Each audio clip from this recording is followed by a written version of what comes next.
Report व्हायच्या अगोदर rain water harvesting ही compulsory आपण लोकांनी राबवायला पाहिजे. त्यानं जर रेन वॉटर हार्वेस्टिंग केलं नाही तर त्याला कम्प्लिशन सर्टिफिकेट देऊ नये. त्याचप्रमाणे मागच्या वेळेस आम्ही गिरी साहेबांना असं प्रत्येक घरी एक वृक्ष लावण्याचा आपण प्रयत्न करायला पाहिजे. आणि तुमचे गार्डन्स आहेत ओसाड पडलेले असतात त्याच्यामध्ये तुम्ही औषधी वनस्पती लावू शकता.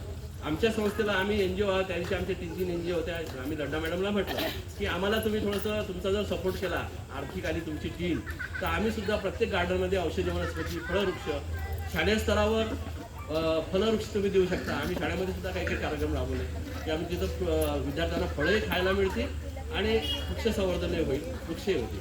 अशा विविध योजना आमच्या आहे. आमच्या फाउंडेशनमार्फत आमचं मी तुम्हाला जे काही आमचे कार्य आहे तर मी आठवतो तिथं थोडंसं. आमच्या फाउंडेशन मार्फत आम्ही लोकांना आतापर्यंत 25,000 रोपं मोफत दिले असं.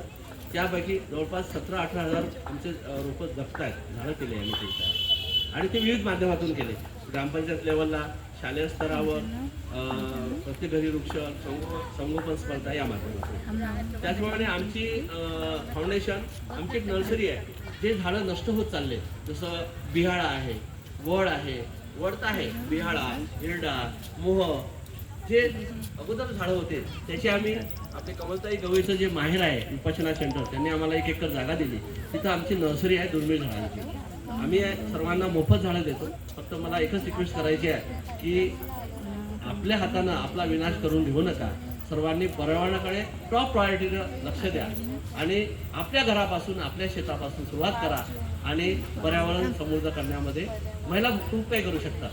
परस बाग आहे, घरचा भाजीपाला आहे, विषमुक्त अन्न खाऊ शकता. आणि प्लॅस्टिकबद्दल मला असं बोलायचं आहे की सर प्लॅस्टिक प्रक्रियाचं जर एखादं मनपा लेवलला जर हे युनिट असलं तर प्लास्टिक हा फार मोठा प्रश्न आहे. ते प्लास्टिक जे विसरून त्याची जर प्रक्रिया झाली तर फार मोठं संकट आपल्या म्हणजे याच्यातून हे होईल. म्हणून ते सुद्धा मी विनंती करतो की आपण आपल्या स्तरावर त्याच्याकरता प्रयत्न करावा.